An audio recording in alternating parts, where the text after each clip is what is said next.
welcome to our Higher Education at Eastern Information Night. My name is Daisy and I'm the Student Services Supervisor here at Eastern College Australia. We're delighted that you've joined us today to learn a little bit more about our courses.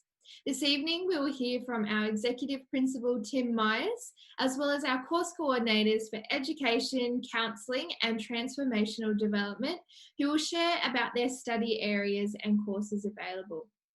At the end of this session, we'll be having a time for questions, so please pop any queries that you have in the Q&A box on your screen. We'll be covering a lot of information in a short time this evening, so if your questions aren't answered, please connect with us. I personally would be delighted to chat with you about study options specifically for you, so please email me via the details provided at the end of the webinar or give us a call to make a time. Before I continue, just a couple of housekeeping things. Firstly, this session is being recorded and we'll also be putting some helpful links in the chat as we go along, so keep an eye out for those as well. It is now my pleasure to introduce our principal, Tim Myers. Thanks, Tim. Thank you, Daisy, and hi everyone. My name is Tim. I've been the Executive Principal now at MST as well as Eastern College. Eastern specifically for the last couple of years after Eastern relocated and became a part of our community. So we have two schools as part of this community, and we describe it as two schools, one community, and Eastern is just a fantastic asset to our whole community, and we're really excited about this partnership that we're involved in. Daisy asked me if I could perhaps reflect with you guys on why would someone study at Eastern College and what's the distinctive about Eastern. There are so many options in higher education out there, obviously the universities and other colleges. You know, when I went through university many years ago, I studied music and literature and ended up becoming a teacher initially, and then played music for a while professionally. But back then, even though I was a Christian and had a very deep faith, my time at university was almost unconnected to my faith, let alone to concepts of spirituality. And even though I had an interest in lots of things and took lots of subjects and had a fairly varied education, nowhere at all along the way did I even imagine that there would be such a thing as a Christian higher education provider, because back then there was none. There were no Christian colleges or universities in Australia. It's a relatively recent thing over the last few decades, and Eastern has been one of the early ones to broaden out from being a Bible college to a Christian college offering different types of courses. And that's a fantastic thing. After I studied music, I then went on later on and studied law. And again, there was no framework for me to integrate my faith in those studies. My Christian faith was relatively separate from my learning, but I would have loved to have had the opportunity to reflect not just on my faith, but on biblical truth and some of the convictions that I had about this world, about the universe, about people, about the design of the cosmos, and integrate that, and not just from a broader perspective, even things about God, such as creativity and innovation and the hand of God in history, areas of study like biology and science and maths and education and social sciences. These were all things that were not really available back then from a Christian perspective.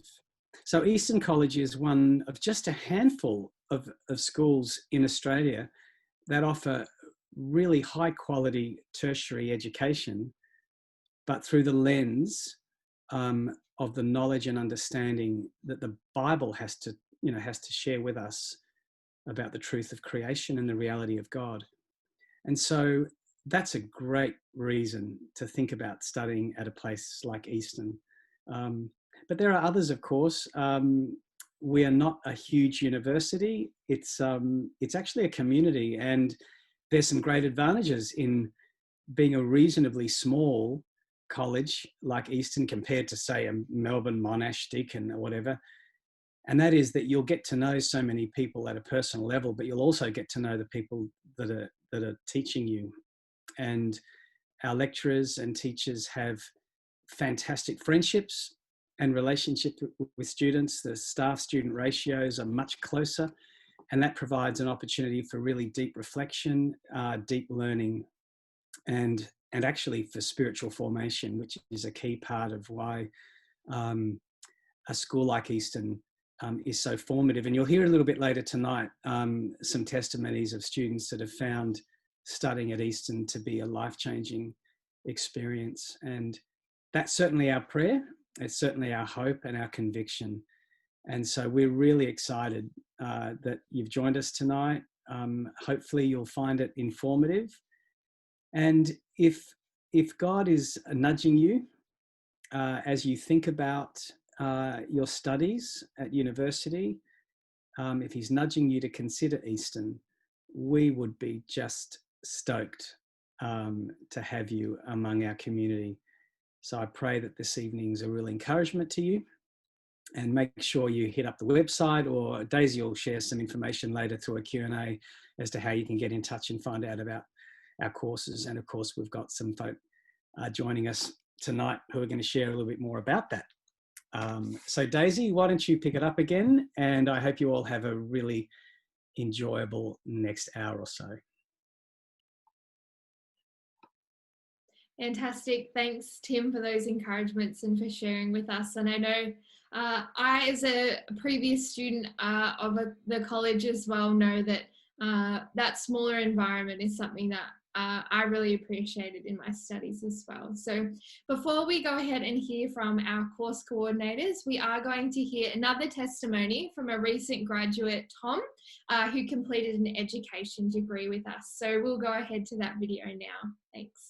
Well, whenever I think about my experience at Eastern, I just have these great memories of sitting in really good sized classes. So I think there'd be about 10 to 15 per class. And I just loved that it was in this intimate sort of really calm and like everyone knew each other, it's sort of environment. And the lecturers were just really great. The way that they conducted the lessons and the way that they taught us, I just thought it was, whenever I think about that experience of Eastern, it was just such a great and enriching experience when it comes to education. So whenever you think about universities, you think these big halls with 100 to 150 students, and no one knows each other. But it was the complete opposite with Eastern. It was just a really great experience, and because they created that environment so well, it was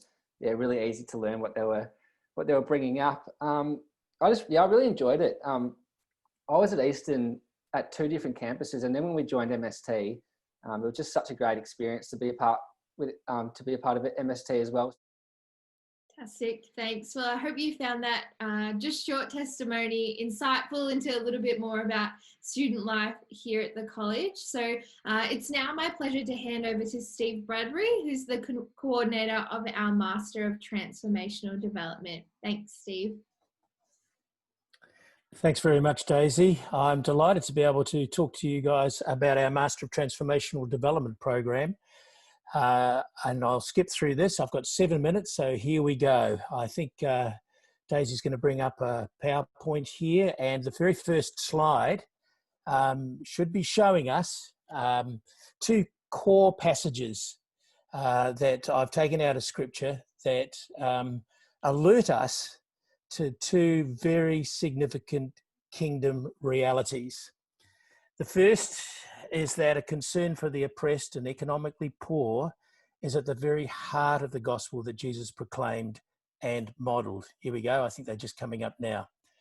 And that that statement which Jesus read out in the synagogue is taken out of Isaiah, and the context of Isaiah shows us that we can't simply spiritualize those words, that we must recognize that they demonstrate God's passion and care for those who are so damaged by poverty and by oppression, and responding to their situation is part of our job description as followers of Jesus.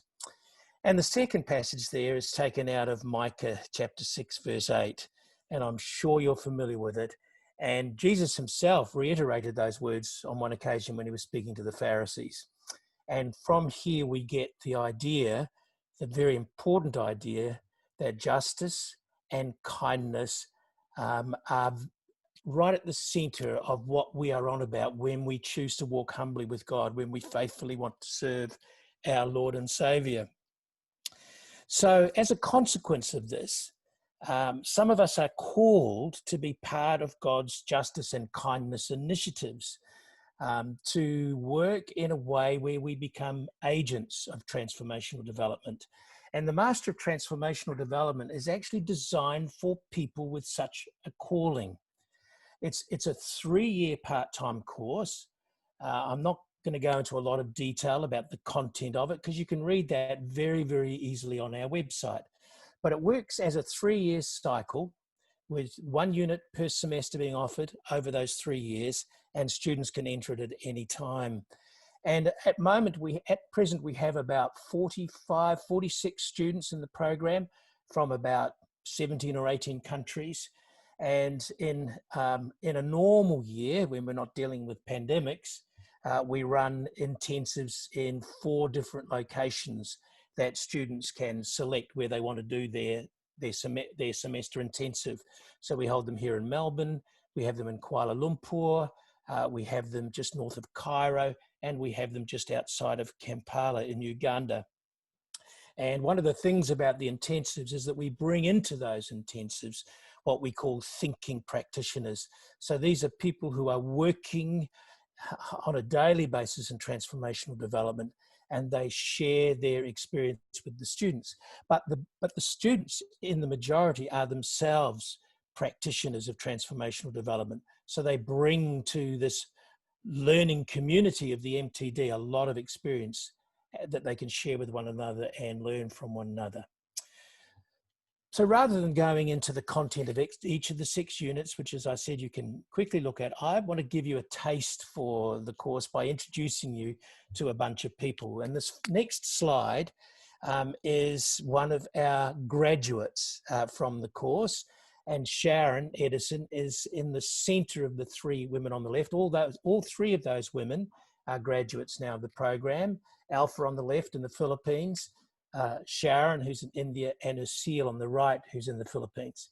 And the little photograph on the right of them shows just a glimpse of what Sharon is involved with, because she's started this work in a squatter community in the southern edge of Delhi called Sahayak, and her passion is to provide the children of very poor labouring families an opportunity to get an education.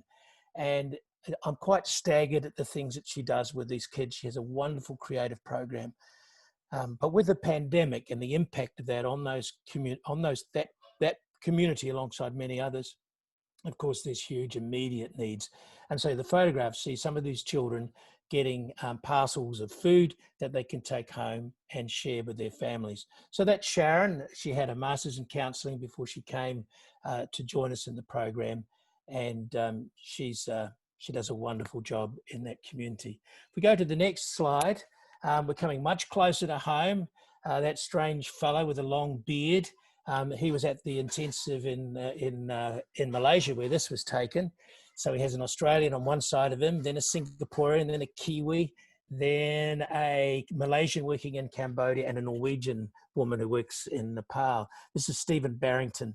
And Stephen is the CEO of the Foothills Community Care Program.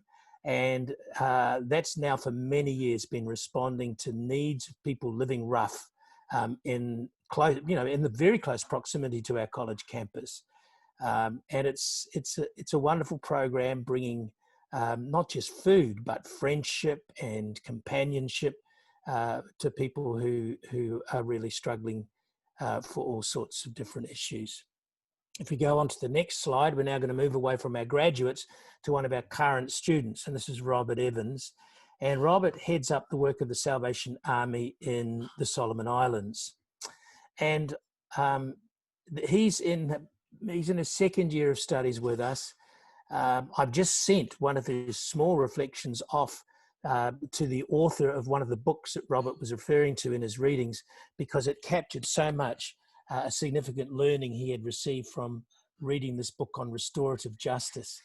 The photograph there is of one of Robert's colleagues, and one of the real secrets of transformational development is it's not about going in and doing stuff for people, but doing stuff with people and empowering people. And in the first semester this year, we did the unit on climate change and sustainable development.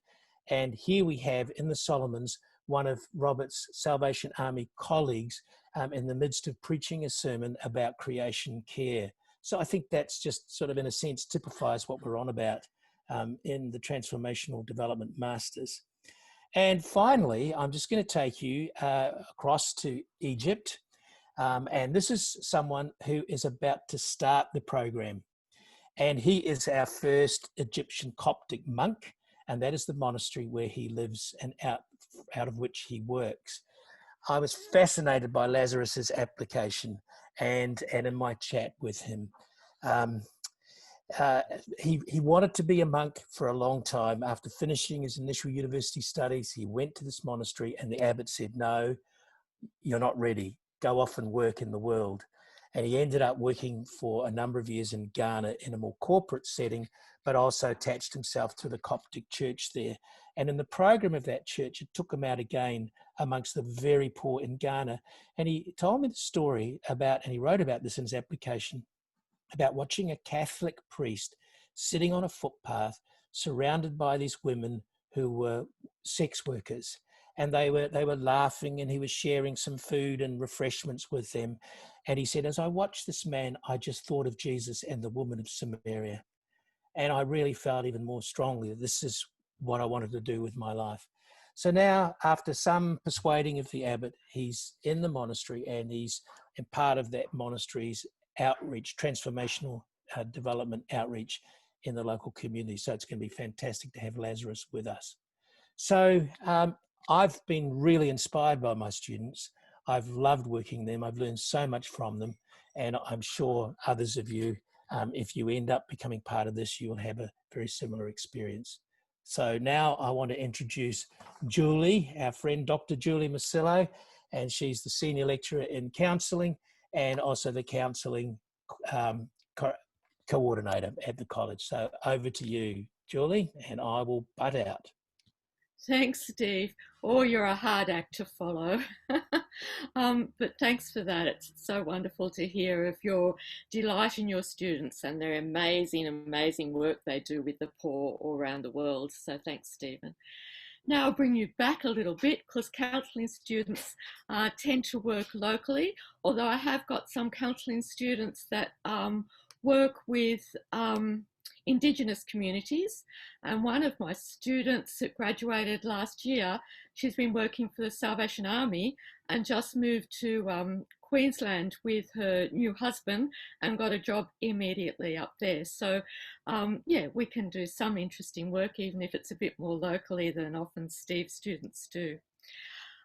So yeah, I coordinate the counselling program at Eastern College. I do a lot of the teaching in the program with the help of a few others.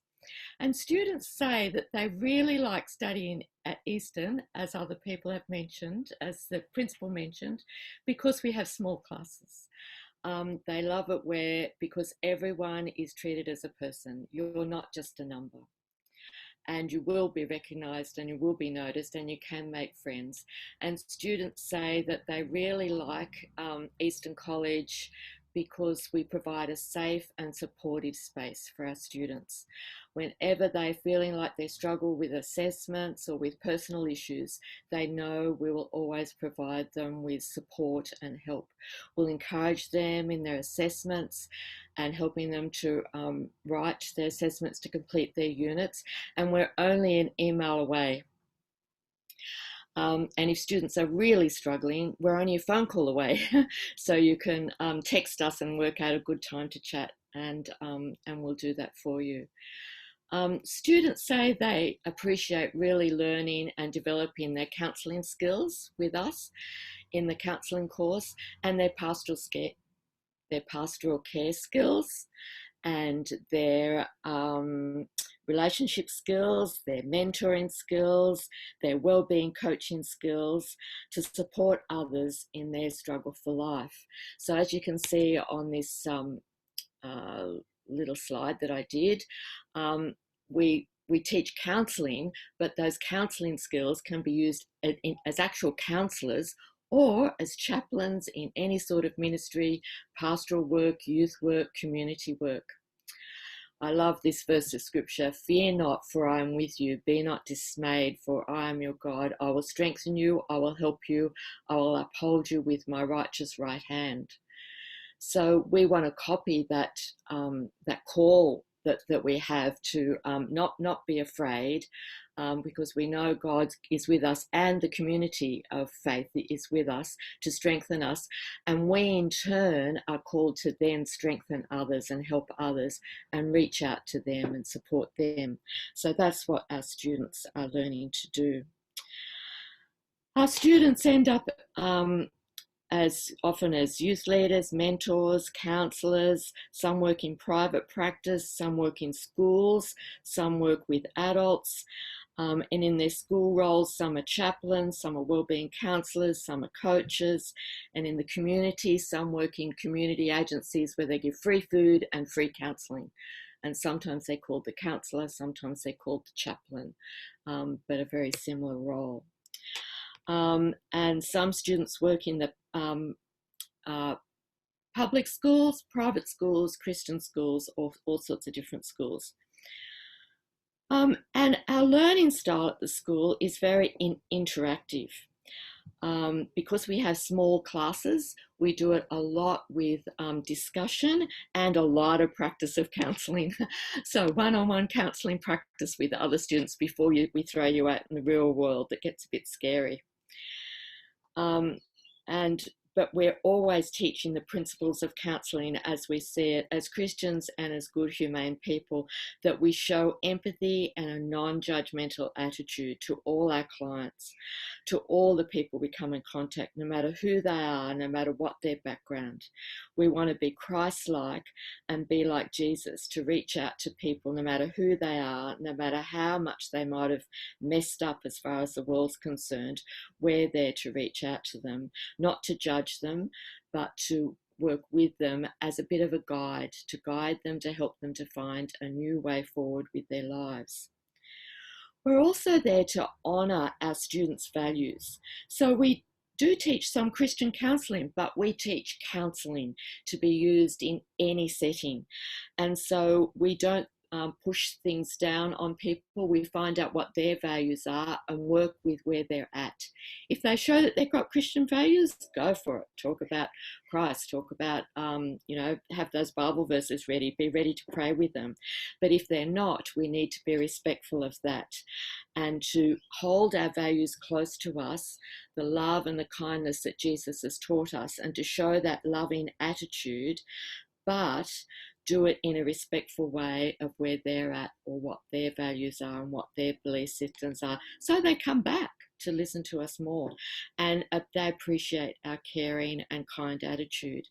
But we also learn the most newest, creative, innovative counselling techniques. So this is the courses we offer that'll come up next, I think, in the next slide. We have a Bachelor of Applied Science in Counselling. Now that's the course most students come to us to do, and it's 3 years full time. We do lots of counselling units and lots of counselling practice, but we also, students are required to do Christian core units, lots of counselling, a couple of units in psychology and mental health issues, a unit in sociology, just an introductory unit to understand different concepts of understanding different ethnic groups and people with disabilities, that kind of stuff, and an Indigenous unit, just one unit, which some students get a little bit afraid of, but then they really enjoy it. And then during the course, during your final year, after you've studied ethics, you do a practicum of 80 hours of counselling with 20 hours of supervision. And we help you find a placement and we work with you in that. Some students decide they only want to do a diploma, so they can just do a short version of the Bachelor and leave after 1 or 2 years, knowing they've at least got something. But if they complete the whole Bachelor, we are an accredited course, like a lot of the universities are. So we're a properly accredited course, and you become a registered counsellor when you finish the course. As soon as you apply, they always accept our students for registration because their whole course has been approved. Then we come on to people that have already got a degree, and if you've got a degree and have some experience, preferably a degree in social sciences, but even a degree in something else, if you've got experience as well in pastoral work or counselling or some sort of ministry work, then you can join our Master of Community Counselling. Now, really, there's no such thing as community counselling. It's teaching you innovative counselling things, but understanding from a community perspective. So the first unit we teach is called Oppression, Liberation and Wellbeing. And we look at that from the perspective, a community perspective and a Christian perspective. And then from there, the rest of the course is about innovative counselling practices that are creative, innovative, life-giving practices, and with lots of reflective papers as the students do their counselling practicums while they're doing the course, and then end up doing a research project. Usually talking to people who are already doing wonderful, innovative things in the field and finding out how to do that even more, and then coming up with their own unique, innovative approach that might be similar, might be different. To finish up, if I got another slide, can I just check? Oh, yes. There's a picture of our graduates from last year. All our graduates can be registered counsellors with Australian Counselling Association or with Christian Counselling Association Australia, or you can join both. Some students join both. So yeah, it's pretty exciting graduation day when we all get dressed up and have family and friends there to see and to wish us well in our journey as we and now got more qualifications to reach out to people and show the love of Christ to them through counselling and other forms of care. Just to end up, I want to give a quote from a student. So we can stop the slideshow now, okay? Just a short quote. A student said to me recently, he said, I have a love-hate relationship with my studies. I love the reading, I love the research, but I hate the writing. But that was what he said at the beginning of his studies. Now he's finding the writing easier and easier. His writing's getting better and better. He's enjoying the whole process now. And he loves his practical work with clients. One of the first clients he worked with actually became a Christian. And this guy had been full of addiction issues for many years. And he... my student asked him, would you like to come to church? Because he showed a bit of interest. He took him to church and now he has become a Christian. So he's very excited and it's a wonderful thing. So that's a taste of what it's like to do counselling at Eastern, and always happy to talk to anyone who's interested, always happy to email, have a chat on the phone.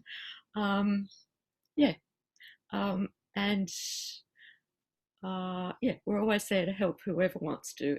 And no question is a bad question. All questions are good questions.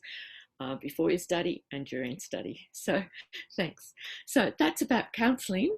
Now I want to hand over to the coordinator of education, Sarah Michael, who is just amazing. Sarah is just has so much energy, so creative, such an amazing teacher, and she has so much experience to pass on to others. So thank you, Sarah. Thank you, Julie. I really appreciate that. And good evening, everybody. It's my pleasure to talk about the education courses. I am very passionate about them, particularly the opportunity to train to become a teacher from a biblical worldview. So if I can just have my first slide up there, please, that would be great. And I'll just give you, I want to give you a bit of an overview of the education courses, and just initially, obviously, the BEd courses are 4 years full-time or part-time equivalent, and the postgraduate courses are Master of Teaching Primary and Secondary are 2 years full-time. Both courses include practicum experience within that time. In the BEd, it includes a total of 90 days of placement in schools, starting off by just observing and then picking up teaching and being engaged in that throughout the rest of your placements, and similarly for the Master of Teaching course. One of the great things I really love about teaching at Eastern is that the classes are small. We have a combination of face-to-face and online, which means that there's that opportunity to learn at a time when it's convenient to you, but also to have that collaboration with your peers and with your lecturers. And we do encourage a lot of interaction and collaboration in classes, including in preparation for curriculum, presentations, and just discussion together about the content that you're learning.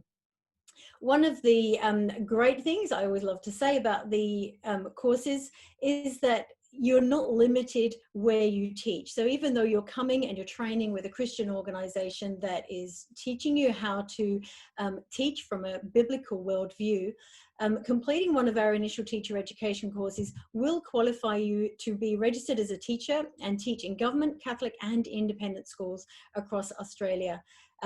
So these studies will also then prepare you for further studies if you choose to pursue that in education. At Eastern, we specifically focus on a biblical worldview of education, as mentioned, and subject content, as well as how to teach with a focus on the spiritual formation of young people. And a key goal of Christian teachers teaching in any context is to unhide God for their students as they study the world he created. And that's one of my passions. Two of the subjects, specific subjects that I teach, science and in humanities, I particularly like to emphasize that that's such a key component of those subjects. Teachers make a lasting impression on their students, and they in turn impact their space in the world. So our goal is to equip you to have a positive impact on students' spiritual, academic, social and physical development, and to work alongside other teachers to invest in the future of education. And the wonderful opportunity to do this, really engaging with your faith. If we can move on to the next slide, please, and I'll talk through the specific courses. So this first one is a course map of the Bachelor of Education. Across, you'll see here that there are a combination of Christian Foundation core units, as well as education core units, and then major specializations and a study stream. So with our specializations for the Bachelor of Education Primary and the Bachelor of Education Secondary, we offer mathematics, English, humanities, and theology as the main areas that students can focus on. But we also encourage students that if they would like to specialize in a different subject area that we don't offer, that they can complete the bulk of their studies with us, but complete a different specialization area cross-institutionally, and we offer assistance in identifying where they can study those subject areas. So you're not limited to just to these particular specializations. As I mentioned earlier, with the Bachelor of Education courses, there are 90 days of placement. The first 2 are in the second year of study, where you focus for in the semester 1 and in semester 2 completing 5 days observation and really maximizing your learning by observing experienced teachers. Now that continues throughout all of your placements, but in your 3rd year you then do 25 days across the 2 semesters where you gradually increase your own teaching, beginning perhaps with small groups or going straight into teaching whole classes and planning the lessons for whole classes. When you get into your final year, you then complete 25 days in your 1st semester and a 30-day block in your 2nd semester, which is designed to really equip you to transition into teaching, having had experience of teaching for generally about 5 weeks full time, taking on full responsibility as the class teacher and the range of responsibilities that encompasses. And all the preceding units that you've completed will equip you to be able to do that. If we could move on to the next slide, which focuses on the Bachelor of Education Secondary, you'll see similarly, you have a major area of study as well as a minor study. And then the specific units, you'll see they're in green, focusing on secondary education, and all the the white ones are the units that you will complete alongside the Bachelor of Education primary students. So what we really love is having students in the same classes and that cross-pollination of experience. We have a combination of students straight out of school as well as students who are coming back after being in other areas of work as mature students, and between them they bring so much to the studies. And so obviously combining the different focuses of primary and secondary also adds to that. And one of the great things I like to emphasize again is that opportunity to see the broader picture of schooling. So rather than just focusing in on primary, if you're a primary focused teacher, or secondary, if you're a secondary focused teacher, you have that opportunity to see the broader perspective of school. If you're primary focused, to look at where are your students going, what are you preparing them for in the future. And if you're a secondary training teacher, you get to understand where your students have come from and how they transition into a secondary setting. If we could move on to the MTeach course, please, on the next slide. And so there you'll see over the 2 years, you'll see if you've managed to look closely at some of those units, very similar titles to in the Bachelor of Education. And that's because another thing that we do is we teach these units, these courses rather, in parallel. Having MTeach and BEd students in the same classes again brings that opportunity of cross-pollination, of drawing upon each other's knowledge and expertise. We particularly encourage that whole collaborative approach, particularly because when you go into schools, there's a far greater emphasis on collaboration and planning and teaching as a team, and having a collective focus on the school rather than teaching in isolation and just focusing on your own class or your own subject areas. So within these classes where we teach them in parallel, you have an opportunity to collaborate across the different levels, and as I said, with Bachelor of Education students and MTeach students working together. If we can move on to the next slide for the Master of Teaching Secondary, thank you. And you'll see there again, some of the units you will be completing with all of the other students, and others will focus you specifically on your subject areas and how to teach, how to teach your subject areas. So giving you that knowledge of best practices in how to teach your particular specialization areas. With the MTeach courses, obviously if you come into the BEd courses, you need to, you'll just meet entry requirements ready to start as an undergraduate. But as an MTeach student, you will need to make sure that you have at least a major area of specialization to begin with. We do encourage that students come with a minor specialization area as well, because you will need to focus on one. But if you haven't, you will have the opportunity, and you'll be obviously encouraged to either complete a minor area of study before starting the Master of Teaching, or in the first couple of semesters of your studies, so that you are able then to be better equipped when you go out into schools to be able to offer 2 subject areas rather than just the one.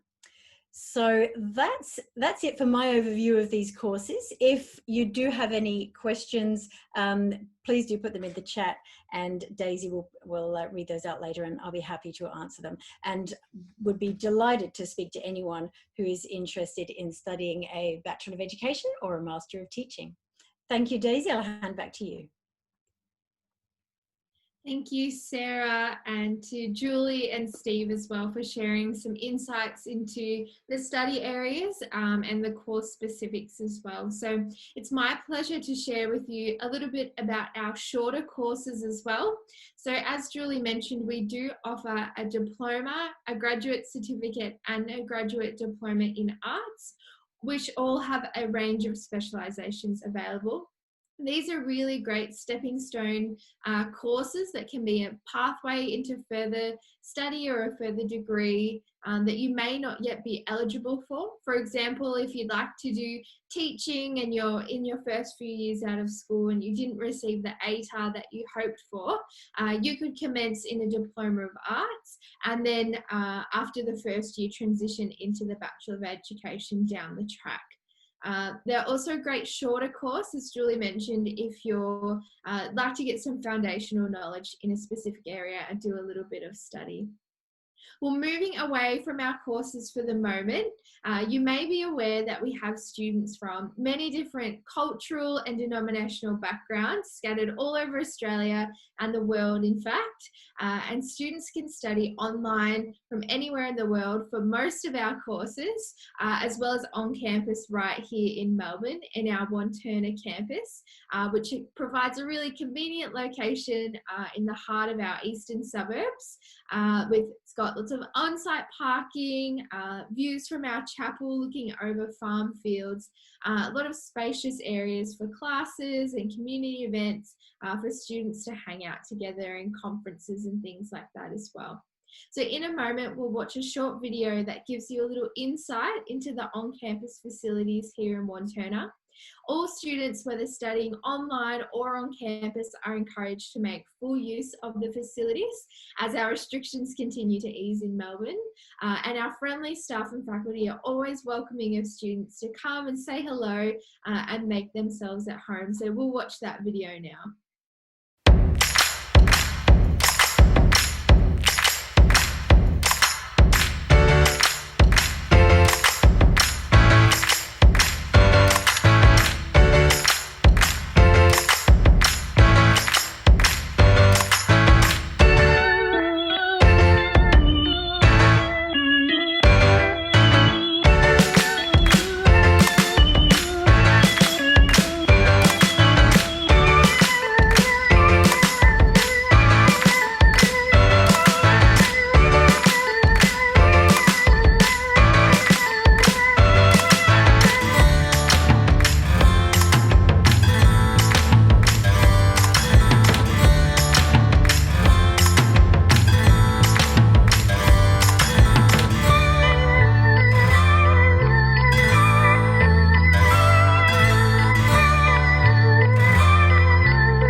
I hope that gives you just a little bit of a sense of our campus, as we can't all be there together at the moment.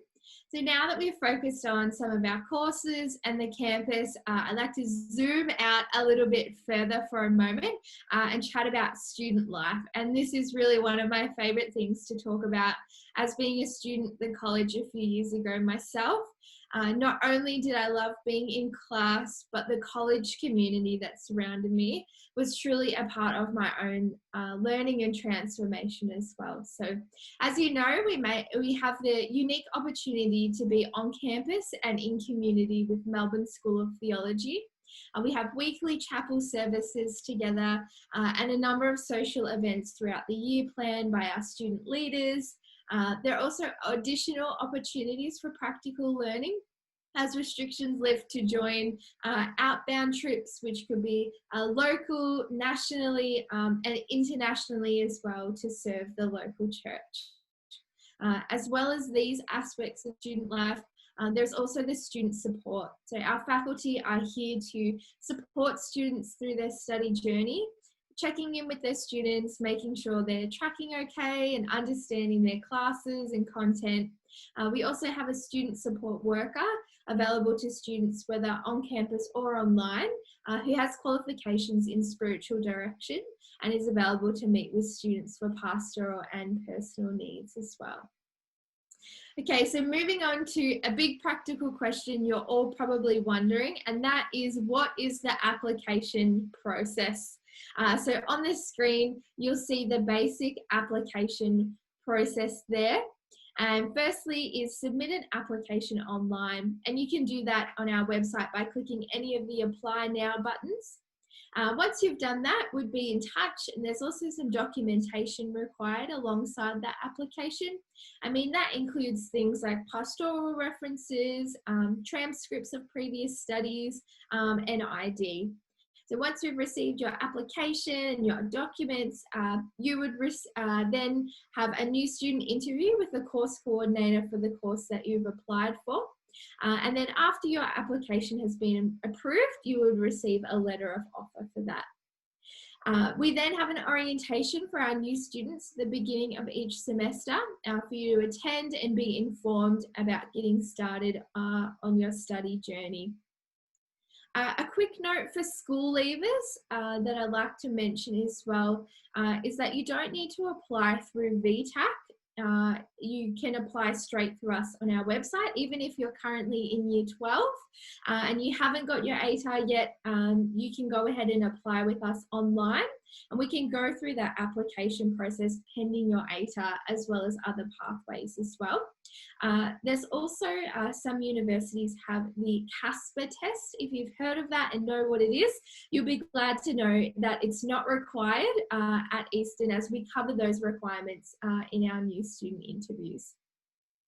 Now, please know that you don't need to remember all of this information today. Once you've submitted an application with us, we'll email you with what's required as well to help you out throughout the process as well. So applications for our next intake are due on the 30th of January next year, and our semester is planned to commence on the 15th of February. So now for a quick note on fees. Fee help is available for all of our courses for eligible students. And you may also be eligible for AusStudy or Centrelink payments, depending on your course and if you're studying full-time. We have CSPs, which are Commonwealth supported places, available for our initial teacher training courses. So that's our Bachelor of Education and Master of Teaching. But there are limited places. So if you're thinking of applying for education, we would encourage you to do so earlier rather than later. And so just in a moment, I'll be putting some links in the chat to application forms and fee information as well. So as we're coming to a close of our time, we'll move into a time of questions. So we'll go ahead and do that now. So if you have any questions that you haven't put through yet, please put them in the Q&A box on your screen, and we'll go through as many as we can. So the first question that we have, I might hand this one over to you, Julie, and you touched on this a little bit, but could you explain to us again, what does community counselling mean? Yeah, sure. Community counselling, it's kind of a made-up term. So it's learning counselling like you would learn at any college, but also thinking from a community's perspective and a Christian perspective. So often counselling courses just say, oh, well, let's look at that person. They look like they're pretty distressed. They must have really stuffed up their lives. Whereas we'd say, well, wait a minute, let's look what's happened in their environment. Maybe they've been abused. Maybe they've been neglected. Maybe something else. And what's happening in our society to cause that? So that we think about what are the society things, or race, disability, gender, all that sort of stuff. And we look at not just the old-fashioned counselling techniques, but the most innovative ones that are strength-based, like narrative therapy, solution-focused therapy, resilience, well-being, a whole lot of really life-giving counselling approaches, not just the old-fashioned CBT, cognitive behavioural therapies. So that's what we mean by community counselling. Yeah, fantastic. Another one for you, Julie, that's come through. It's about the graduate certificate in arts. So can that have a specialisation with psychology units, or is it mostly just counselling with some psychology if people want? And I guess what would be the difference between doing a graduate certificate or diploma in counselling as opposed to maybe looking at doing the masters? Yeah, sure. So we do have a postgrad option for people, but we no longer have that as a pathway to registration.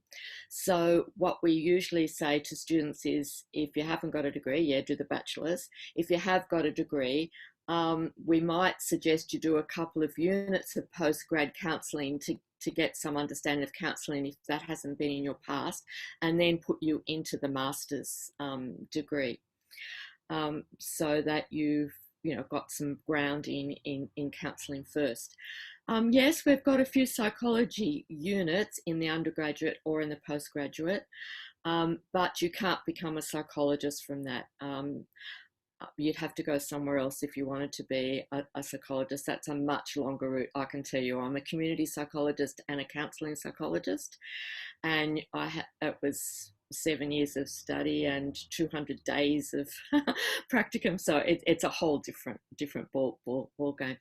But there's a lot of work coming up now for people with counselling degrees or even diplomas.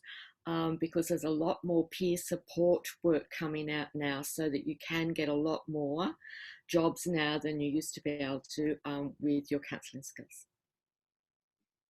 Fantastic. Thanks, Julie. And then moving over to an education question, one for you, Sarah. Would you be able to chat to us a little bit more about how the placements work? Do students need to find their own placements? Could they be placed anywhere? A little bit of an overview. Yeah, great question. So we actually organise the placements for you. So each year, several times during the year, actually, we send out prompts to remind you to let us know if you're planning on completing a placement in the subsequent year or the subsequent semester.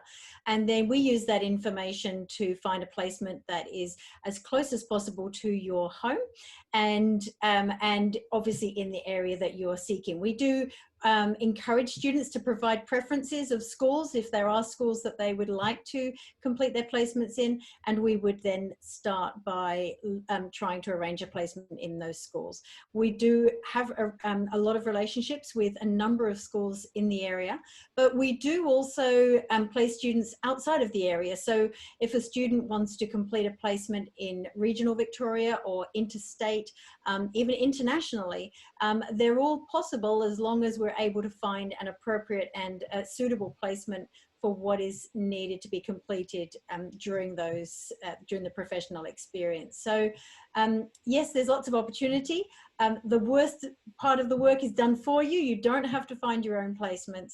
And so far, I'm very happy to say we haven't had a student who hasn't had a placement when they've needed one, even during this COVID time. But that's because we have a lot of really supportive schools who are keen to have our students and particularly supportive of what we are setting out to achieve, and have just been so accommodating this year. It's been great. Oh, fantastic. Thanks, Sarah. That's really encouraging to hear. And just one quick thing while I did think of it, Julie, as you were talking about the counselling and the psychology, we do have a Centre for Theology and Psychology that has launched recently together with Melbourne School of Theology as well. So it encourages you to have a look on our website and look up that Centre for Theology and Psychology, providing a number of training days and webinars and different units involved in that as well, which is a really exciting initiative. So we have another question about the Master of Transformational Development. Now, Steve has had to leave us a little bit earlier this evening, but I'll touch base on that one. The question is regarding if the Master of Transformational Development is only applicable to those kind of already working in the area, or it could be of those heading in that area. It's a really great question. It is predominantly a professionally based master's, so there is a requirement to have a little bit of either study or work experience in that background. However, saying that, that looks like lots of different shapes and sizes in our world today. So if you are interested in heading down that pathway, we'd encourage you to get in contact with us, have a chat with myself, have a chat with Steve, see where you're at, what you've been doing, and what could be some potential pathways for you there. Just having a look if we have any other questions. We have another education one for you, Sarah. Could I apply for a regular teaching job or even a teacher's assistant with a Bachelor of Education? And would you need to take an additional degree on top of the Bachelor of Education for better job opportunities?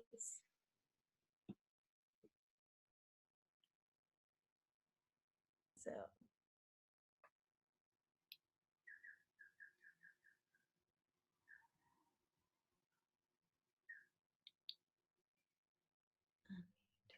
Sarah, you're on mute. Yeah, sorry, my apologies there. And the question's gone as well. So if you study a Bachelor of Education, it actually equips you to be a qualified teacher within the classroom as opposed to being an assistant teacher. So you could become an assistant teacher, but I think you'd probably find that you would be itching to get up the front and take over because you would be well equipped and trained to do so.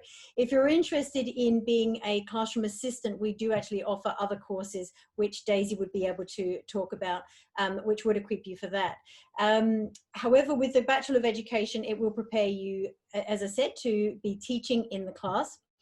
And with regards to further studies, you can proceed then with a Master of Education, which would obviously better equip you and enable you to specialize in areas. So for example, you might want to specialize in special education in order to support students with additional needs, or you might want to specialize in ICT in education.